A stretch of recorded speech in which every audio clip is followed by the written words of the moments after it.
And we had the incredible opportunity, certainly the first time that I've ever been able to do it in my life, of being able to do a digital colour grade.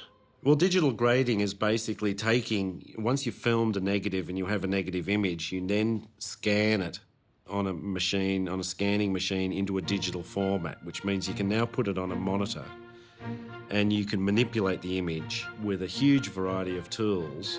You can make it brighter and darker, you can affect the colours, you can affect highlights and shadows, and you can isolate some parts of the image, and you can basically manipulate the image in just about any conceivable way, and then you scan the footage back out onto negative. So what you end up with is that you started with a 35mm negative, then you finish on a 35mm negative, but you've been able to sort of influence the image in between. We set about figuring out who we could go to do that work, and we bid it out to a number of different places. It's an evolving area. We eventually hit upon someone I worked with on Matrix, Peter Doyle, and Andrew Lesnie had worked with on Babe as well. And both Andrew and I felt very comfortable with Peter Doyle.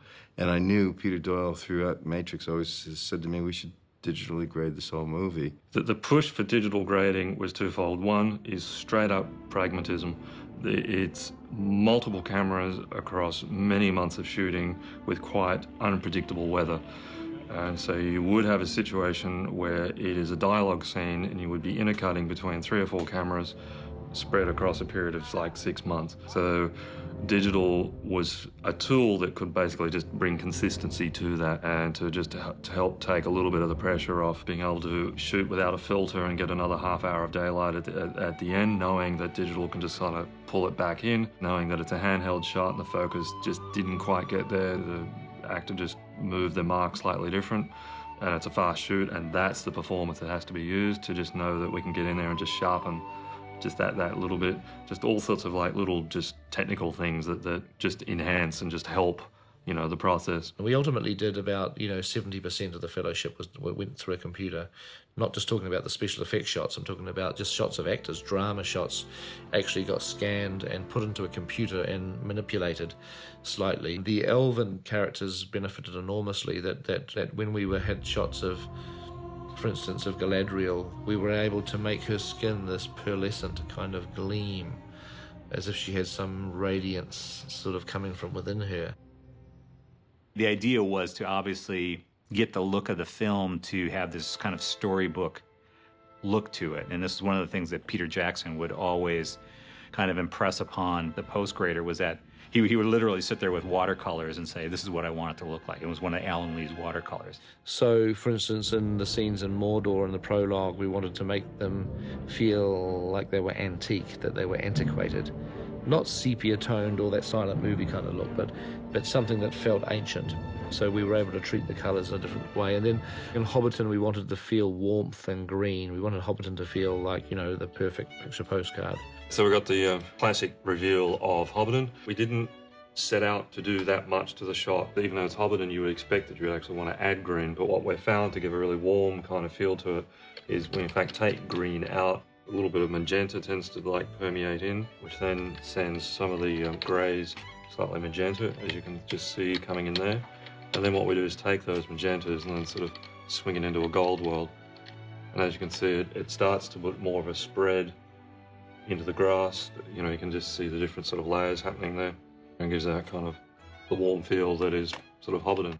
The interior of the Prancing Pony Inn, Bree, I wanted the colours there. There was all firelight, big fire, flickering in the pub, and I wanted it to be not a warm yellow, sort of orangey, cozy fire. I wanted it to be a sickly green colour, a sort of urine stained kind of look. So because the hobbits have to feel uncomfortable. This is an ugly pub. It's not a happy place. What's really great with digital grading is you can take now your digital images, and we literally would just pass these on to the digital grading house. They could then take these sequences now and kind of caress them into the production footage. When you look at sequences like Rivendell and Lothlorien, you're thinking that Number one, it's likely to be location work, studio work. It's going to be blue screen work. It's going to be effects work. There's going to be miniatures as well. There's going to be quite a variety of different sources sort of landing in at one spot. That's one of the reasons that when I'm watching some of the sequences now, they just blend so perfectly, because you're actually matching the live action photography and the digital photography. You know, you're bringing them both together. So you're not watching a live action plate, which is maybe color graded one way because a filter was thrown in front of it, and then now here comes your digital image.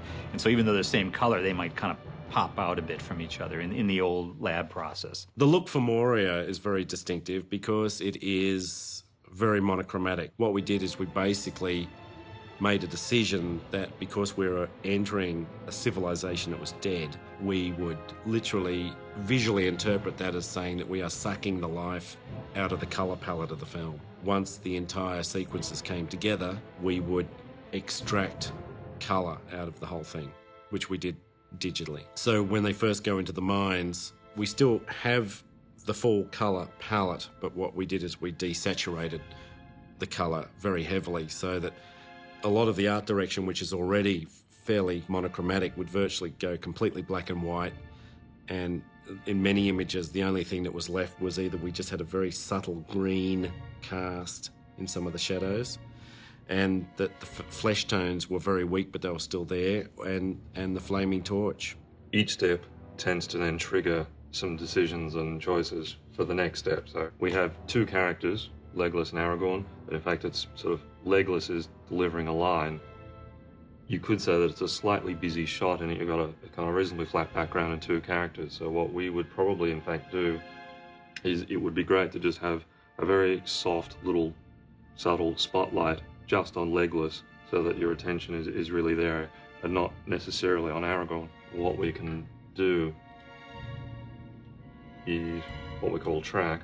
To do that, the first thing we'd want to do is just kind of tell the computer where Legolas is in the shot, and we'll just use his eyes just as a track point. So the computer's just kind of matching where all that move is. So that having done that, we can now just draw just a basic little shape like that and tell the computer to move that where it's just been, or to match the shot. Now we have a situation where we can just say, and I'll just make it extreme, brighten Legolas right up, but it'll just track all the way through. Obviously that's quite extreme, but what that means is that we can be quite subtle about it in that we can just pull a little bit of colour. It's still keeping enough of the fire light happening on Aragorn, but it means that we can now sort of emulate as if he's walking into the light a little bit, in terms of have Legolas a little bit dark at the entrance of the shot so that your attention is really on Aragorn, and as Legolas moves into the shot, sort of have him move into a light, and therefore then shift attention as the line is given. We must move on. We cannot linger. The climax of the film, which takes place on Amon Hen, we did a lot of colour treatment of the forests. Anyone that's filmed in forests knows any forest that has a solid canopy creates quite a sort of staggering, huge contrast range. When sunlight comes through, as distinct from where the shadows are, there's a huge amount of exposure difference. And generally film stock doesn't have that sort of range. So we'd be trying to control the contrast ratio and set what we thought was a median ground to work in. So if we take, for example, the raw shot, what we decided to do here was to, in fact, what we say, expose for the forest or for the leaves. So if we pull that down, we can see, all this detail come in. Then what we would do is just sort of go in and lift back up the floor just with a basic shape like that, so that we effectively split the shot into two, everything that's bright and everything that's dark, so we can sort of control the two, and then we can start to separate the colours. Now, what we're able to do is just lock onto the green and just swing the green of the leaves and shifting it to a kind of yellow gold. If we then look at the next shot, which is when Viggo is leaning down, we have quite a challenge, which is an incredibly moving moment in this film with Viggo being shot against sky. So what we want to do is balance for Viggo's face and get in and really separate that foreground, which we can do by selecting anything that's bright, for example here, pulling that down, and then swinging the green of that around so that it's definitely sort of autumnal and golden hour, and really just play with the exposure. Because we have an interesting discussion, which is certainly something that Peter likes to work on a lot, is do we set it in a way that it's actually just a little bit hard to see what's happening in the eyes, or do we in fact sort of relight the shot a little bit so that you are definitely focused on the eyes in this case, sort of add very minimal little spotlight just on the eyes, just so that you can absolutely focus on, you know, the performance. I do not know what strength is in my blood, but I swear to you, I will not let the White City fall. What's been fantastic on this film is it was definitely a tool that the DOP wanted and then used. What was also responsible, I believe, of production is to include the DOP in the post-production process so that collectively we could, you know, continue to work with his negative and then present to a director.